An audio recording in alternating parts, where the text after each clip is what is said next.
បាទជំរាបសួរបាទជួបគ្នាទៀតហើយជាមួយ Suchit Learning បាទថ្ងៃនេះ Suchit Learning នឹងបង្ហាញពុកម៉ែបងប្អូនអំពីការ convert Microsoft Excel ទៅជា PDF បាទវាពិតជាងាយស្រួលសម្រាប់ពុកម៉ែបងប្អូនដែលចេះហើយប៉ុន្តែវាពិតជាពិបាកសម្រាប់ពុកម៉ែបងប្អូនដែលមិនទាន់ចេះបាទវីដេអូនេះខ្ញុំនឹងបង្ហាញពុកម៉ែបងប្អូន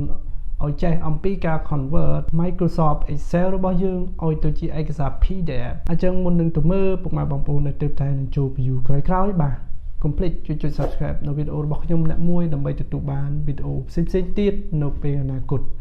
បាទខ្ញុំមាន link វីដេអូផ្សេងៗទៀតនៅខាងក្រោមវីដេអូពុកម៉ែបងប្អូនអាចចូលទៅមើលបាននៅវីដេអូផ្សេងៗទៀតបាទតាក់ទងទៅនឹងមូលដ្ឋានគ្រឹះនៃ Microsoft Office Word Excel ឬក៏ PowerPoint បាទអញ្ចឹងគុំខាត់ពេលយូរបាទថ្ងៃនេះយើងទៅមើលទាំងអស់គ្នាអំពីការ convert Excel ឲ្យទៅជា PDF តោះយើងចូលទៅមើលនៅក្នុង computer យើងទាំងអស់គ្នា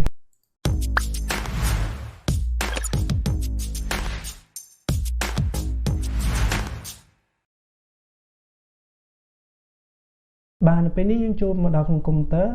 បាទអញ្ចឹងវីដេអូយើងគឺចង់បង្ហាញអ្នកនរគ្នាអំពីការ convert Microsoft Excel ទៅជា PDF បាទពុកម៉ែបងប្អូនមួយចំនួនប្រហែលជាដឹងហើយប៉ុន្តែពុកម៉ែមួយចំនួនប្រហែលជាមិនដឹងនោះទេបាទអញ្ចឹងខ្ញុំបង្ហាញពុកម៉ែបងប្អូននៅវីដេអូនេះបាទអញ្ចឹងយើងទៅបើក Excel របស់យើងបាទដើម្បីបើកយើងចុច2ដងបាទឬក៏ mouse ស្ដាំក៏បានដែរបាទចុច2ដងវានឹងបើកឥឡូវខ្ញុំទៅយកឯកសារខ្ញុំដែលមាននៅក្នុងស្រាប់បាទគឺជាឧទាហរណ៍សម្រាប់ convert ទៅជា PDF តែប៉ុណ្ណោះបាទនេះគឺជាឯកសាររបស់ខ្ញុំបាទឥឡូវខ្ញុំដាក់វាធំបន្តិចបាទនេះគឺជាឯកសាររបស់ខ្ញុំនៅក្នុង Excel បាទប៉ុន្តែឯកសារនេះគឺមិនមែនជា PDF ទេគឺវានៅក្នុង Excel បាទឥឡូវយើងចុច preview មើលបាទនេះគឺជាឯកសាររបស់យើងប៉ុន្តែវាជា Excel ទេបាទអញ្ចឹងដើម្បី convert វាទៅជា PDF តែយើងត្រូវធ្វើដូចម្ដេចតោះយើងទៅមើលបាទដើម្បី convert ឯកសារនេះទៅជា PDF ហើយ share ឯកសារនេះចូលទៅកាន់ Telegram ឬក៏ទៅកាន់ Telegram ឬក៏ផ្សេងៗទៀតពុកម៉ែបងប្អូនអាច convert ឯកសារនេះទៅជា PDF បាទអ្នកនរគ្នាបាទអញ្ចឹងកន្លែងនេះអ្នកនរគ្នាដើម្បី convert ឯកសារនឹងទៅជា PDF បានអ្នកនរគ្នាទៅចុចចូលទៅកាន់ file បាទអ្នកគ្នាចុចទៅកាន់ file បាទចុច file មកអ្នកផ្នែកខាងលើហ្នឹងអ្នកចុច file បន្ទាប់ពីចុច file អ្នកគ្នាឃើញពាក្យថា export អ្នកគ្នាយកពាក្យ export នេះក៏បានអ្នកគ្នាយកពាក្យ save as ក៏បានវីដេអូមុនខ្ញុំបានបង្ហាញហើយ save as និង save ខុសគ្នាយ៉ាងម៉េចបាទឥឡូវនេះខ្ញុំបង្ហាញអ្នកគ្នាអំពីការ save as ជា PDF ឬក៏ export ជា PDF បាទឥឡូវខ្ញុំបង្ហាញ export ខ្លីងាយយល់សិនបាទយើងចុច export បាទបន្ទាប់ពីចុច export យើងអាចចុចកន្លែងផ្ទាំងនេះគឺ create ជា PDF យកតែម្ដងអ្នកគ្នាចុចមកបាទឥឡូវវាចុចមកវាចេញឲ្យយើងដាក់ទីតាំងដែលយើងត្រូវទុកគឺយើងត្រូវទុកកន្លែងណាហើយវាចេញជា PDF តែម្ដងនេះកន្លែងនេះអ្នកគ្នាដាក់ទុកនៅណាដាក់ទៅបាទកន្លែងហ្នឹងខ្ញុំអ្នកឆែកចិត្តទៅអ្នកនរគ្នាទេបាទអ្នកគ្នាទុកណាក៏ទុកទៅបាទកន្លែងនេះគឺ PDF មានន័យថាឯកសារយើងនឹងចេញជា PDF យើងចុចកន្លែង PDF នឹងមកអញ្ចឹងវា load PDF automatic តែម្ដងបន្ទាប់មកអ្នកគ្នាចុច publish បន្ទាប់អ្នកគ្នាចុច publish អ្នកនរគ្នានឹងបានឯកសារមួយគឺជាឯកសារ PDF ឥឡូវខ្ញុំចុច publish ហើយខ្ញុំជ្រើសរើសទីតាំងលើ desktop ហើយខ្ញុំដាក់ឈ្មោះនឹងដដែលហើយ file វាជា PDF បន្ទាប់មកខ្ញុំចុច publishបាទបន្ទាប់ពីចុច publish វា free view ឲ្យយើងអ្នកនរគ្នាបាទនេះគឺជាឯកសារមិញប៉ុន្តែវាទៅជា PDF ឃើញអត់អ្នកនរគ្នាបាទនេះគឺជាឯកសារដែលយើង convert ពី Excel មិញទៅជា PDF នឹងឯងបាទនេះគឺជាឯកសាររបស់យើងគឺនៅក្នុង Excel បាទឥឡូវយើងមើលយើងបិទទៅនឹងចេញមកយើងបិទទៅនេះចោលមកនេះអ្នកគ្នាឃើញហើយគឺឯកសារដែលយើង convert បានមិញគឺជា PDFបាទឥឡូវមួយទៀតយើងចូលទៅកាន់ Excel យើងដដែលយើងគូទៅកាន់ file ដដែល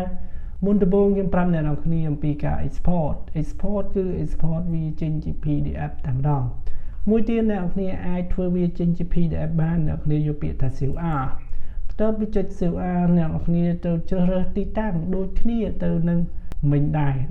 ដូចទៅនឹងexport ដែរអ្នកនរគ្នាជ្រើសទីតាំងគឺអ្នកនរគ្នាចុចលើពាក្យថា browse តទៅពីចុច browse អ្នកគ្នាទៅរើសទីតាំងដូច គ្នាតែម្ដងអ្នកគ្នាដូចទៅនឹង export ដែរឥឡូវខ្ញុំដាក់នៅលើ desktop បាទ desktop អ្វីដែលសំខាន់នេះគឺអ្នកគ្នាត្រូវដូរកន្លែង save as type បាទអ្នកគ្នាត្រូវដូរកន្លែងហ្នឹងបាទអ្នកគ្នាត្រូវចុចកន្លែងសញ្ញាពួរនេះមកបន្ទាប់មកអ្នកគ្នាយកពាក្យទៅ PDF បាទលោកអ្នកនរគ្នាអត់ទាន់ម្ដងទៀតបាទយើងជ្រើសទីតាំងបន្ទាប់មកកន្លែងនេះឈ្មោះយើងអាចដូរនៅពេលតិចទៀតបាទយើងដូរលើនឹងហើយក៏បានដែរមកជាន់គ្នាបាទយើងដាក់មួយយើងទៅបាទកុំឲ្យជាន់យើងដាក់លើ desktop មុនបន្ទាប់មកកន្លែងនេះយើងយកពាក្យថា PDF មិនមែនយក Excel workbook ចឹងទេកាលណាយក Excel workbook អញ្ចឹងគឺ save ទៅគឺវាចេញ Excel មួយទៀតណាពុកម៉ែបងប្អូនដែលមានឈ្មោះថ្មីប៉ុន្តែឯកសារដដែលបាទអញ្ចឹងកន្លែងនេះយើងទៅបដូរវាកន្លែង save as type អ្នកគ្នាមើលកន្លែងនេះមានសញ្ញាព្រួយមួយធ្លាក់នេះអញ្ចឹងអ្នកនរគ្នាឃើញអត់បាទខ្ញុំស៊ូមឲ្យមើលបន្តិចកន្លែងព្រួយធ្លាក់ហ្នឹងពុកម៉ែបងប្អូនចុចមកបាទវានឹងចេញនៅ format ជាច្រើនដែលយើងត្រូវការជ្រើសរើសប៉ុន្តែវីដេអូយើងគោលបំណងគឺចង់ save វាជា PDF នេះ PDF អញ្ចឹងដើម្បី save វាអ្នកនរគ្រាន់តែចុចលើ PDF នឹងមកវា load កន្លែងនឹងទៅជា PDF ហើយនៅលើ desktop យើងគឺមាន PDF មួយដែលយើង save មុននោះនេះឈ្មោះនេះឥឡូវមួយនេះយើង save ឈ្មោះនេះគឺកតុយ11នេះដដែលបន្ទាប់មកអ្នកគ្នាចុចពាក្យថា save អ្នកនេះចុចពាក្យ save វានឹងបានឯកសារ PDF មួយទៀតនៅលើ desktop ដែលយើងបានដាក់ឬក៏អ្នកគ្នាអាចដាក់នៅកន្លែងផ្សេងបានតោះមកខ្ញុំចុចពាក្យថា save បាទបន្ទាប់ចុចពាក្យថា save វា copy view ឯកសារយើងមកដូចគ្នាអ្នកនរគ្នាបាត់ហើយមើលលើ desktop របស់យើងតើមានឯកសារ PDF ប៉ុន្មានហើយបាទនេះគឺឯកសារ PDF របស់យើងមាន2បាទទី1គឺអាមួយមុន